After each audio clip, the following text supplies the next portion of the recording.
What's going on, YouTube? It's your boy, camATL. Shout out to the DFS squad. Shout out to everybody watching this video right now. Drop a like down below because I already know you're going to love it. Subscribe to the channel if you haven't already. Make sure you comment anything in the comment section to enter your name into the $50 giveaway that I do every single week on this channel. Make sure you comment any. Oh, wait, I was just about to repeat that again. Anyways, thank you guys for joining me as always. Drop a like down below. As you can see on the screen, I have the five guys that I am about to talk about. These guys are the first look high five. Okay, it by no means does it mean lock these five guys in and then close your eyes and guess on the last three and expect to win. Okay, you still got to put some work in. Greenlightdfs.com, join the squad. We also have the optimizer on there too. So if you love playing GPP, use that to help build multiple lineups at once. All right. Now, let's go ahead and get straight into it. Starting off at point guard, Brandon Knight. Now, we had Brandon Knight the other night, a few days ago, and he ended up doing amazing. All right. Now, Derrick Rose is out. He's going to be out for a good little bit, as well as Bruce Brown and all these other guys. So Detroit is really hurting. Okay. Brandon Knight is questionable. I expect him to play, and if he plays like I expect him to, he is a lock at 4-5. If Brandon Knight does not end up playing, then all that happens in this high five is Knight leaves and Langston Galloway or one of those other guys comes in. Okay, whoever's starting at point guard for them, it's probably going to be Langston Galloway is the guy I'm going to be interested in if Knight ends up missing.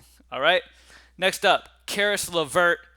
Dude just went berserk, dropping over 50 against the solid Boston defense. So you know he's coming into this game feeling confident. He's going to put up a ton of shot attempts, going against a Memphis squad too at only 7-2. Only 7-2. That's a solid price for a guy who just dropped 50 real life points over 66 Draftkings points against Boston last night. Now he's going against Memphis, a much easier defense. I really see LeVert smashing once again, probably over 40, and that's all we really need at 7-2. All right, next up, Denzel Valentine. Now, Zach LaVine's going to miss some time. There is a chance Markkanen makes his comeback. We're not sure 100% as of now, but was able to practice fully last time they practiced. So it would be expected that Markkanen's going to come back, but Markkanen's going to be limited. Okay, he hasn't played for a long time, so I'm not too worried about that. Valentine is the guy who's really going to get a lot of solid run with Zach LaVine out. Okay, and Valentine is a guy who has over a 25% usage when he's on the floor. Okay, so period. Expect him to get some solid minutes, and we just had him the other day, and he went off for us, and I expect him to do it again against this bad Minnesota defense on the back end of a back-to-back. Next up, Hassan Whiteside. I love Hassan Whiteside in this matchup. At home in Portland, going against Washington.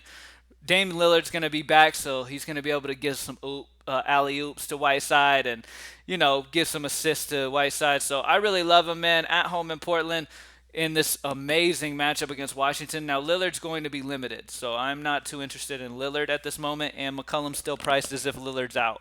So Hassan Whiteside at 9.5 is the guy who seems like the play that makes some sense at 9.5. I can see Whiteside crossing 50 in this matchup against Washington. There is nobody on Washington who can get even close to stopping Whiteside. He should be able to get every single rebound in this game. Okay. Next up, Marcus Smart. Now, here's the thing. Jason Tatum could possibly be getting back. Not 100%. Okay, he is questionable still. He's dealing with sickness. Okay, Kemba Walker just came back after missing some time yesterday and got injured during the game. Came back and finished, but I would expect him to miss this game with it being the second end of a back-to-back, and he just came back from injury and was limited anyways and got dinged up during the game. Jaylen Brown also got dinged up in the game, left the game and was stretching his hamstring in the overtime at the end of the game. All right. Gordon Hayward got hurt during the game. So Boston is struggling right now. Obviously, if the entire team ends up being good and in, Marcus Smart will not be in play at 7,000. But I'm expecting at least three of these Boston guys to be missing. Okay. And with that being said, I love Marcus Smart going against Cleveland at only 7,000. This is an amazing matchup for guards against Cleveland. I always love picking on them, and it's just a beautiful spot for him. And like I said, though, I am not interested in Marcus Smart. If Tatum plays, Gordon Hayward plays, and Jaylen Brown plays, I'm not interested in that, okay? But if Kemba ends up missing, Jaylen misses, Gordon Hayward misses, and only Tatum's back, I'm still on Smart for sure. All right? Anyways, that's it. Brandon Knight, make sure you keep an eye out whether he plays or not. He's questionable as of now. I'm expecting him to play. That's why he's in the high five. If he's not playing, then just switch that right over to Langston Galloway. Karis LeVert, Denzel Valentine, Hassan Whiteside, and Marcus Smart is the high five. Thank you guys for joining me as always. GreenlightDFS.com. Join the squad, man. Let's get it. I'm out. Peace.